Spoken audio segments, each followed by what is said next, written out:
Did you know that 89% of consumers began doing business with a competitor after poor service? It costs 6 times more to acquire a new guest than it does to keep one you've already got. 80% of companies say they deliver excellent service, while only 8% of their own customers think they deliver excellent service. And 81% of consumers that did switch loyalty say they would have stayed with the original company if that company had only done something towards their complaint. So we're going to talk about how to handle those complaints. Complaints are still a part of your overall guest service. So we have quality, service, cleanliness, and community. That falls under the service parts. Whenever you get a complaint, you're still under the service aspect of those 4 very important criteria to operating a food business. Complaints like death and taxes are inevitable. You're going to get a complaint. If you serve enough people, you're going to disappoint someone. You might as well expect it. And often the complaints are just going to depend on the point of view of the 2 different people. Somebody will say something's cold when it probably really isn't. They'll say you're slow, which is totally subjective. They're going to complain about your pricing, and they're going to say, I wanted extra, when you did give them extra for your normal portion, but they may not feel like that's extra for what their expectation of extra means. And you can see in the little cartoon there, depending upon which side you're standing, you're either seeing 4 little logs or you're seeing 3 logs. Just depends. So it's all a point of view. And you're going to have 2 ways that a complaint's communicated to you. One's direct communication. They're going to be face-to-face, or they're going to call you up and say, hey, something's wrong. Or you're going to get the indirect communication where you're not going to hear about it immediately. It's going to be an online review. It's going to be comments on your Facebook. It's going to be negative word of mouth. It's going to be something that's not directly told to you in the moment. We already talked about the online reviews and having bad comments and what you should do about those in the marketing presentation, and then the download that went with that.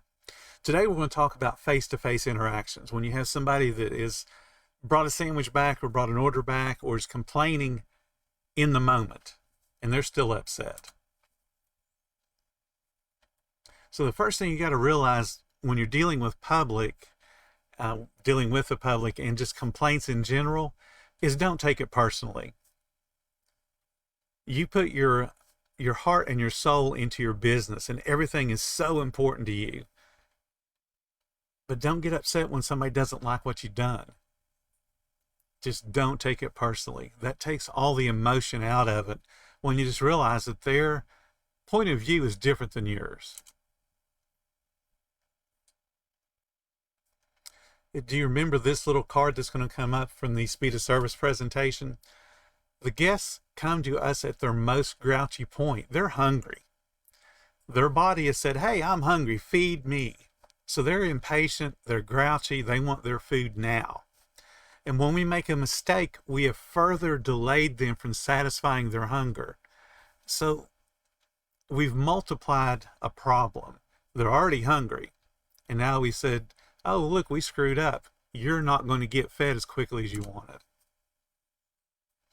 So accidentally putting onions on a no onion sandwich is probably not going to be a big deal to you because you know you can just remake the sandwich. But to the person that's now waiting for a 3rd time, it's a huge deal. And you're saying 3rd time. Remember, you made them wait to place the order and you made them wait to get the food. And now you're making them wait for you to get the food right. So they've waited 3 times on you and your employees. So they have a justification for being upset, even though it's something minor like, again, no onions on a sandwich that was a special request. First thing to do is gauge their emotional state and the intensity of that emotional state. The louder and more angry they are, the more imperative it is for you to separate them from your other guests that are in line. If you have ever experienced a run on food, it follows the same principle. You have somebody that steps up to your window and orders something, say a hamburger, with a very special way to make it. And then the next 3 or 4 or 5 people in line, having been influenced by the first person in line, order the exact same thing. Because the thought process has been taken away. They don't have to consider the rest of your menu. They've heard something that sounds good. So that creates a run. It's the same with a complaint. If somebody steps up and says, hey, this is cold, you can be guaranteed everybody that hears that is going to be testing your food for its temperature. And if it falls below what they feel like it should be in heat, they'll say, yeah, this is cold. And it's the power of suggestion from that person they heard complain. So that's why it's imperative when they step up and say, hey, I've got a problem, that you see if they're angry and upset. And if they are, say, not a problem. I will meet you at the end of my trailer here and we will talk about it. Get them away from the crowd.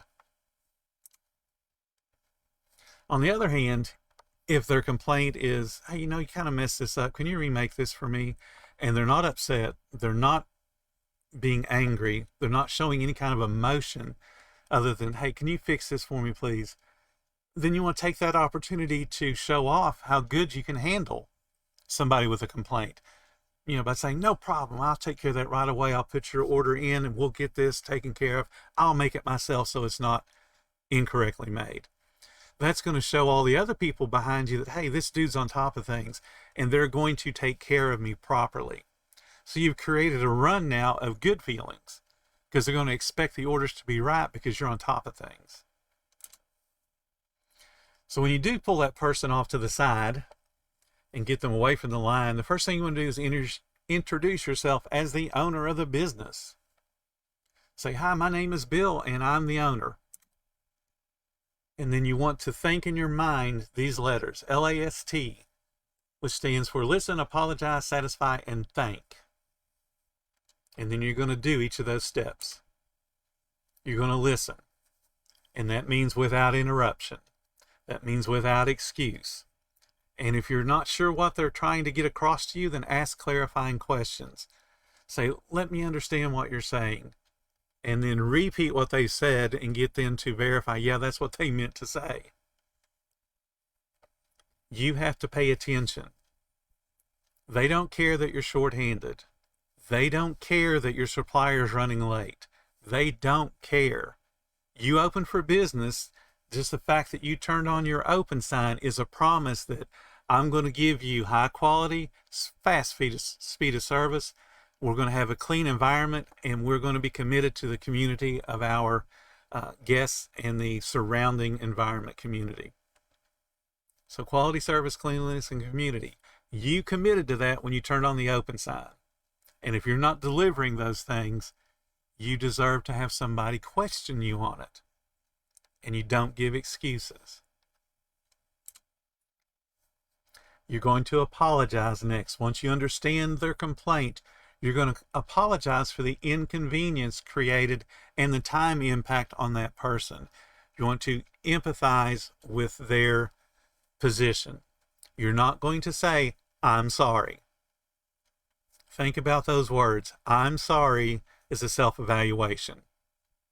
It has nothing to do with mismaking a sandwich or giving slow service or the sandwich not being hot enough or the bread being stale. I'm sorry just reinforces those things. Yes, I'm sorry because I don't know what I'm doing. You apologize for the inconvenience. And you say those words, I apologize that this sandwich is not made the way you expected it to be made. I don't want to operate in that manner. Please allow me to fix this issue. I understand waiting in line has to be a problem, and I apologize for that wait that I put you through. You're apologizing for what they're dealing with. You're explaining to them you understand how they feel and maybe even would be justified in agreeing with them if the tables were turned. But you're not sorry. You're apologizing. The next thing is satisfy. You're going to fix the problem and make up for the error. Two different things there. Fix the problem, make up for the error.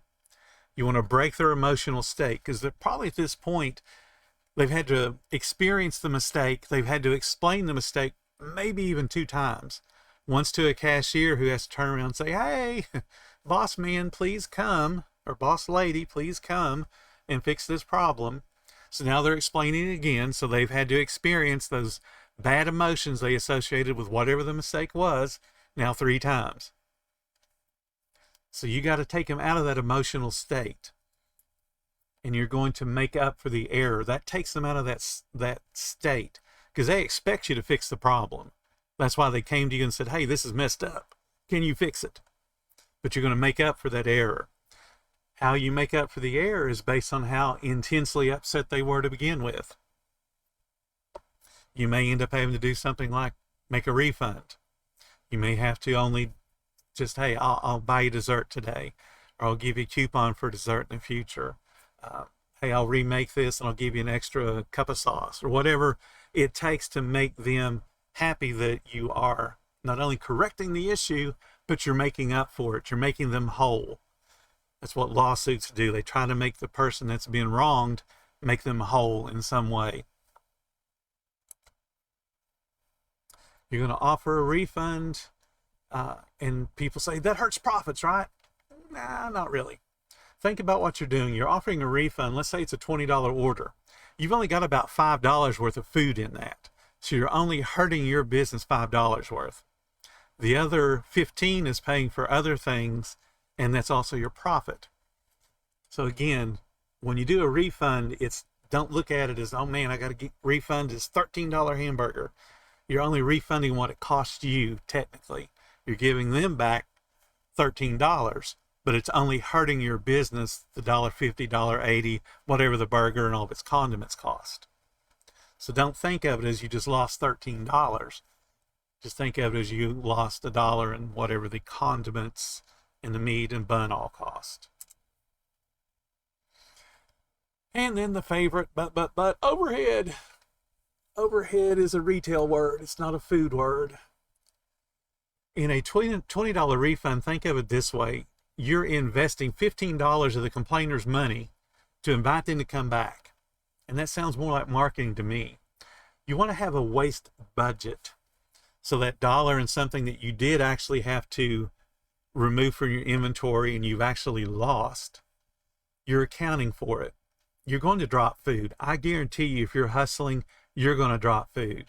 I've dropped tons of food and I hate it every single time I do. Because now not only do I have to stoop over and pick it up and, change gloves, wash my hands and all that stuff, probably going to have to sweep the floor. I hate dropping food because I'm dropping dollars. And that's how you need to look at it. I'm dropping dollars. You're going to make something incorrectly. When you get in the habit of dressing something however the standard build is, and somebody says, hey, no ketchup or no onions or whatever they say, if you're in the zone, you're probably going to make it fully dressed. Wrap it up, send it out, and then when they bring it back, go, oh crap, I messed up. I have made tens of thousands of burgers over the years. And I can guarantee you, I mess up more than I want to admit. Sometimes I catch it after I've wrapped it and go, crap, they said no onions.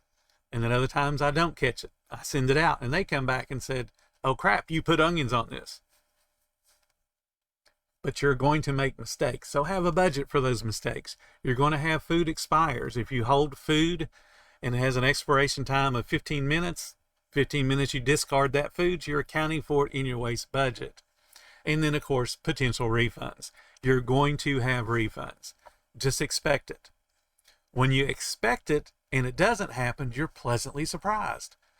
But if you expect it and it does happen, you don't care because you've already accounted for it in your waste budget and you know they're going to happen. Then you're going to thank the person. You're thanking them for helping you to improve. And you're going to invite them back to check on your improvement. So basically you're telling them, I want you to be my boss and come back and tell me, am I doing the things I promised to do better? If you're going to let's say the food's not hot enough. You're going to move the temperature on your steam tables up to make sure the food stays hotter.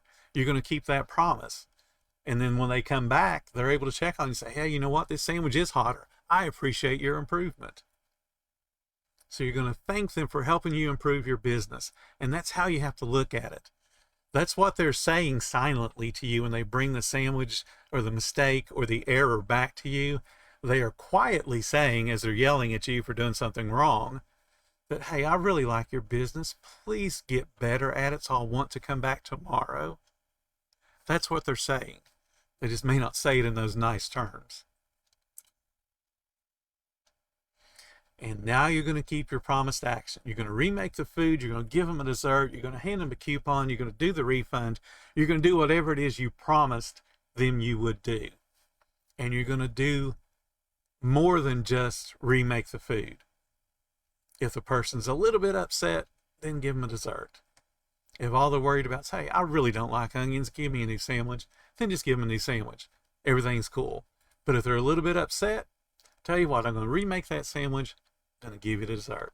Or I'm going to give you a side item if they didn't order one. Or I'm going to give you a drink if they didn't order one. Whatever is inexpensive that they did not already order, you're going to give it to them. And if they're really, really upset, then you may have to go into the refund avenue. But one of the things you want to make sure that you do is give them a reason to come back and check on you. If you do have to do a refund where you're actually giving them back money, you want to have them sign the receipt and just say, hey, this is from my financial records. What that does is it helps you with a record of the complaint so you can identify patterns and help train your staff to get better, help coach yourself to get better. Plus, it also establishes a record of the complainer that you've actually had to give money back to so that you can identify the serial complainers. And we've all had those serial complainers where you can't do anything right.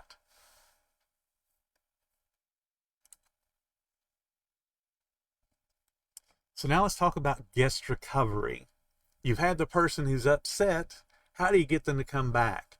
And how do you make sure that you improve so that when they do come back, the same thing doesn't happen a second time?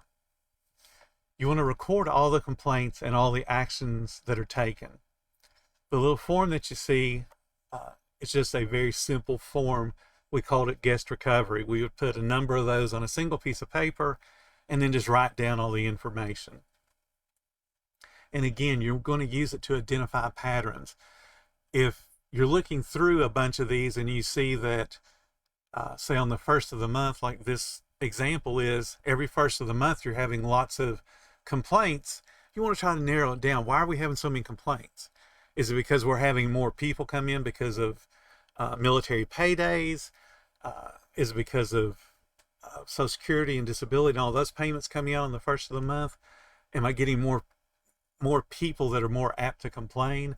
Or if you're seeing a time period, every couple of days you're having a complaint at 1 o'clock. What's happening at 1 o'clock? Are you sending somebody home? Are you sending somebody out to do trash? You know, what's going on that's making a pattern of complaints at the same time? Another really useful point for a recovery log is the complaints that aren't in person, the ones that are on the phone. Because you obviously can't put something in their hand. You can't give them a refund. You can't give them a coupon to come back. And also for poor reviews and negative comments. As much information as you can glean out of those, you want to record it and then explain what you are going to do to either improve and then also to entice that person that wrote the review or made the phone call or gave you a negative comment on Facebook to come back, because that's what you want to do. But you definitely want to address those not only here in your own log, but on the public forum where those complaints are. And you're going to address them in a professional way, not a sarcastic, well, you're a jerk too way. That does not work for building sales.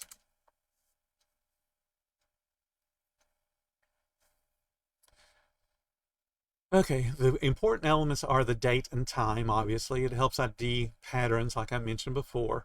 You want to get their name and how they contacted you, if it was phone or a review, and what website it was on. Again, you're looking for patterns. The feedback is, what did they complain about? What did they say, so that I can teach whoever made the mistake how they can get better, or I can change my procedures if it's something that's procedural and not, one-off situation. Then you're going to put the promised action. What did you promise would happen? You're going to replace the sandwich on their next visit if it's a phone call or a review, or give them a BMG card if they're in person. A BMG stands for Be My Guest. You can put on that card whatever you want, a sandwich, a fry, a drink, a dessert, something inexpensive, but it gives them an enticement to come back. Then when they do come back and collect on that action, whether it's something you promised them on a phone call or it's something you handed to them, you're going to say, hey, they came back and brought the BMG card. They came back on the 10th. It kind of tells you how long it took them to cool off and come back. And then a follow-up date if they have not come back and collected. And that would be, hey, you called me 2 weeks ago and I've got this coupon here waiting on you to come pick it up. I just want to make sure everything's okay. Is there something we can do to help you to come back and visit us one more time? That shows that you care about them and their support of your business. You need everybody to support your business. One of the things that's trending right now all over social media is the little memes and other things about support small business, and it lists different ways to support them. Support goes two directions. You have to support your customers, your guests, your clients, whatever term you use for them. You have to support them, and this is one way you support them. Hey, you gave me some feedback. I'm trying to improve. Please come back and collect what I promised you and give me some more feedback. Did I really improve like I promised? And remember, not all complaint resolution will have a promised action. Sometimes you're just going to get the FYI complaints, for your information complaints, where they say, hey, I just wanted to let you know the bread's getting hard, it's getting stale. And they don't want you to do anything. Or they're going to say, hey, service seemed kind of slow today. What's going on? They're just talking to you. They like you enough to let you know something's wrong. And those people are teetering on the edge of being what's called a raving fan. They're a walking advertisement. They're asking you to please improve, but they're not quite at that point where they're bragging about you to their friends and family, to where, hey, you've got to come try this new food truck. They're just like, hey, if you get better, I might come see you again. You still want to record that information so that you know what's going on with your guest base. But we're going to talk about what those guests mean to you, because they do care, because they did point out something's wrong, but they didn't want you to do anything other than just get better next time. So we need to push them over the edge into the raving fan status. The ones that are going to brag about the business all the time. They're going to drag more of their friends in. That's what you want. Guests that bring more guests with them when they come to visit you.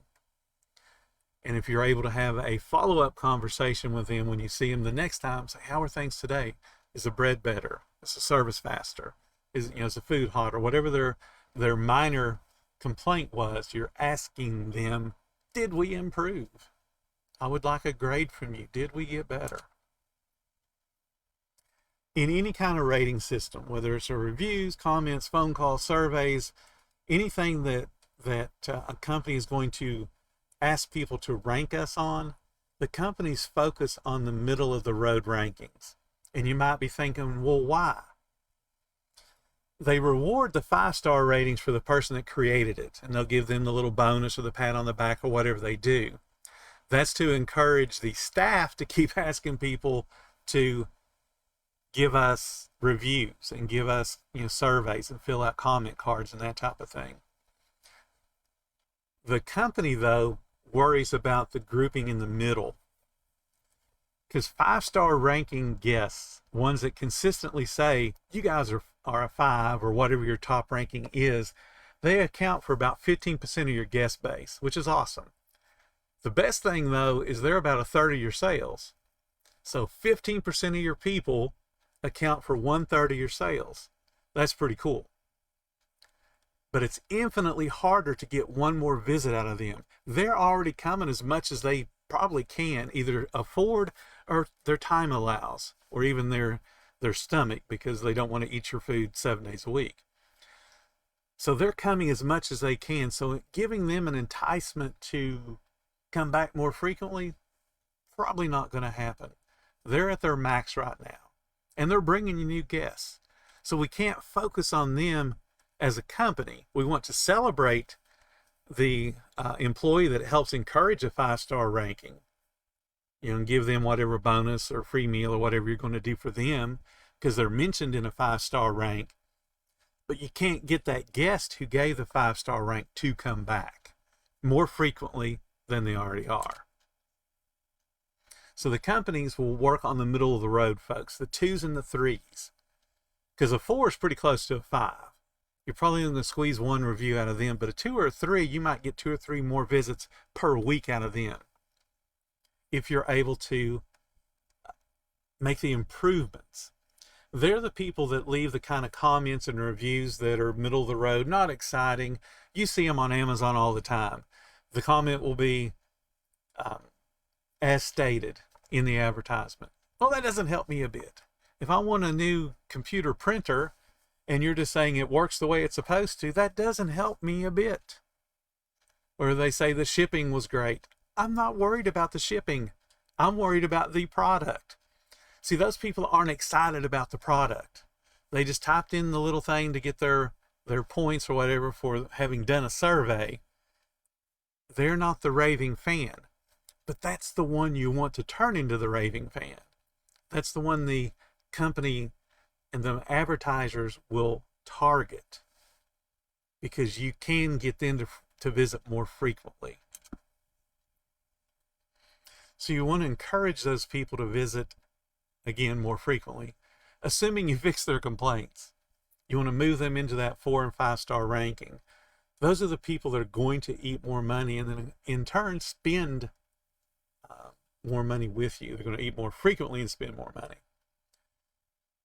When it comes to marketing, as I said at the very beginning, it is far more expensive to get a brand new person into your business than it is to keep somebody who's already visiting your business coming back and coming back more frequently, because they already like something that you're doing. Okay, so let's review. You've got that really upset customer who comes up and gives you a complaint. You take that guest complaint, you're going to gauge their intensity. How upset are they really? And if need be, you're going to remove them from the line to continue the conversation.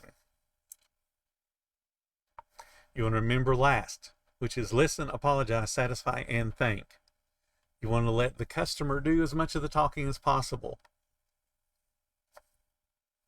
because you want to understand the problem. You don't want to make excuses for it. Then you're going to take your promised action and then give them a reason to come back. Be my guest card. Because now you've gone beyond fixing their problem. You said, hey, here's something to entice you to come back. And based on how upset they were, it could be a sandwich, it could be a full combo, it could be a side item, it could be a drink, it could be a dessert, or any combination of it. You could require them to have another purchase, get a free dessert when you come back and order a combo. Whatever you want to do, but you want to have those cards in hand and ready to pass out when you have someone who is complaining. You want them to come back. And I know that's really difficult for some people. When you have someone complain, it hurts your feelings. Remember, I said don't take it personal. But when it hurts your feelings, now you're emotional too. And you don't want to deal with that person in the future. I'm challenging you to invite them back. Give them a reason to come back. Face your fear. Turn them into a raving fan. Be my guest card, like the one there. Put your logo on it. Very clearly state, be my guest, and then what it's for. The expiration date that you see is just for a sense of urgency. I ignore my own expiration dates. I'm not going to tell somebody that comes in 2 or 3 days after it expires that, oh, yeah, you screwed up. No, I'm going to be thrilled that they held on to it for as long as they did and give it to them anyway. There's not a problem with that. The expiration date is just there for lawyers and to create a sense of urgency on their part. If they see an expiration date, they're probably going to come in before the expiration date. Then you put your phone number on there, give them a reason to call you, and then whatever your tagline is. Make it clean, make it simple, but notice it's got some color on it. We're going to talk about the colors in a minute. And like I said, gauging their intensity determines the best enticement for a return visit. Again, I'm challenging you. Someone has complained. You want to invite them back. Okay, so when the guest comes back and collects with that BNG card, pay close attention to every detail. That's what that little yellow thing was. You're only giving those to people that complained. You want to make sure you get it right. So when you train your cashier that when somebody comes in with this card with that yellow stripe across the middle, they have complained before. We need not to screw up. Notify the staff. Come up with some signal. One of the companies I worked for many years ago had a mystery shoppers. We had 13 mystery shoppers a month. They had to do a mix of breakfast, lunch, dinner, and snack time, and then do a mix of coming to the drive-thru, coming inside. Coming inside was difficult to identify them because they were allowed to order whatever they wanted. Coming through the drive-thru, they had to order a specific item, and we always knew what that item was. It was the main sandwich with no changes to it. They had to order a fry and they had to order a drink, so it was a combo, but they could not make any modifications to it. So anytime we got, and they couldn't order anything else, it had to be those 3 products.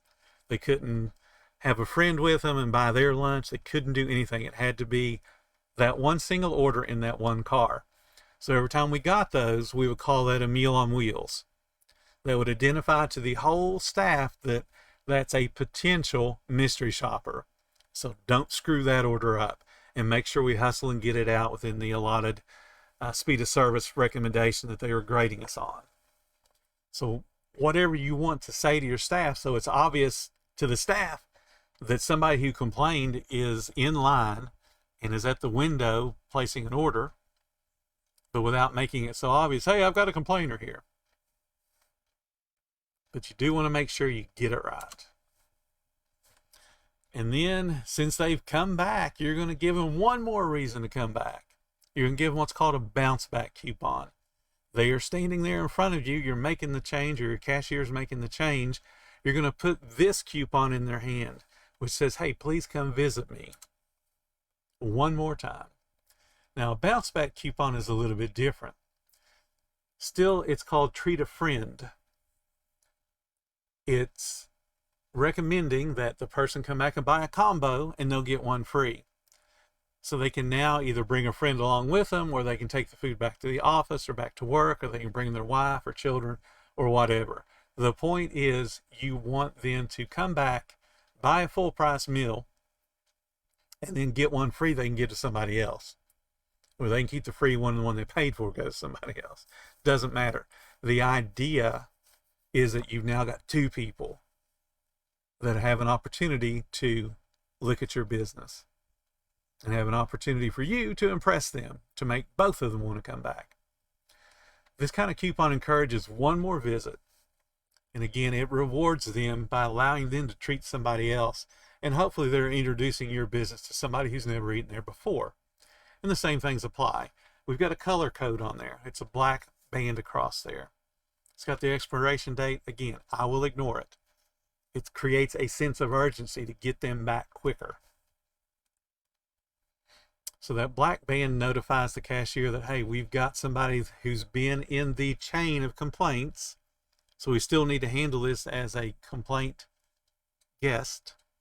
But they've also brought a friend, or we're feeding their friends or their family. Let's not mess this order up. So you're paying extra close attention to get it right. When you do all those things, you're going to end up with more money. And that's what you want, more money in your pocket. Yes, we've perhaps given a refund, we've given away some discounted food, and we've perhaps even given away a whole food item. But we've got these people have come back to us now for 3 visits. The mistake visit, the collect on the BMG visit, and the treat my friend visit. So now what we're going to do is turn them into a VIP. Turn them into that raving fan. Because they've come back, like I said, 3 times that you know of. The complaint visit, the collection on your promise visit, the coupon, the BMG coupon, and the bring a friend coupon. If they've gone through that process, they like your food. They like something you've done. You're going to get them into your loyalty program. And what you see is just a very basic one. I always liked collecting, we talked about this before, just having them collect 7. It's an easy number. The little stars that you see, that's the 7 things they had to punch, they had to collect. Sometimes I would do the full combo, they had to buy 7 combos. Sometimes I would do sandwiches. It just depended on what I was after at that particular point in time. It also depended on which particular truck or trailer or hot dog cart we were working off of. This gives them a reason to continue to patronize your business, but this time at full price, with that reward that you're dangling off into the future. When they collect 7 full price somethings, they're going to get another something for free. And you want to sign their friend up that they brought with them on that 3rd visit, because you want to treat the friend the same. So you've got now 2 people coming back to buy not 7 meals, or 10 if you do 10, or 5 if you do 5. They're coming back and buying double, full price meals. And then when the guest has come back with the loyalty program almost completed, you're going to give them some more stuff. You're going to give them a recommends card. This works even more different than the other 2. This isn't for them at all, because you're just going to give them another loyalty card. Or you're going to start them on the next tier if you do an electronic program. They're on the next tier of rewards, but you're going to give them something to physically hand to some of their friends or family. Top line there says sign here. So your former complaining guest that you're turning into a raving fan is going to sign their name. Bill Moore recommends Pirate Dogs. And I hand that to one of my friends, they're going to get 20% off when they join the loyalty program. If they don't join the loyalty program, they don't get 20% off. Because remember, the loyalty program encourages them to come back and buy a certain number of full price meals. So yeah, I don't mind giving them 20% off on this one. It makes the former complainer feel important to your business, because you're going to give him 2 of these cards. So he's got 2 different friends he can pass them off to. And his enticement, I want you to pay attention. His enticement, the former complainer's enticement, is when one of his friends brings that card with the green stripe back and redeems it for that 20% off and joins the loyalty program for your business. You're going to count that as if the original complainer bought a full price meal. So it's a free punch for him effectively. You don't mind, because it's still a full price or a 20% discounted full price meal. So big deal. You gave him 2 cards, so you're effectively giving him 2 free punches to him, but they're not free to you, because you've got somebody coming in and at least buying a 20% discounted meal. And I'm hoping that makes sense. I've got it laid out in a different way in the manual so that it does make sense. But you've taken that former complainer, he's come and visited you 3 times, now you're giving him yet another 2 cards to get to 2 more people. So remember, you've signed him up on the loyalty program. You signed up his friend he brought with him, and now you're going to sign up two more of his friends or two more of his coworkers to a loyalty program. So now you got a whole bunch of cards out there and people hoping to buy 5, 7, 10, whatever your plateau is, of full price meals.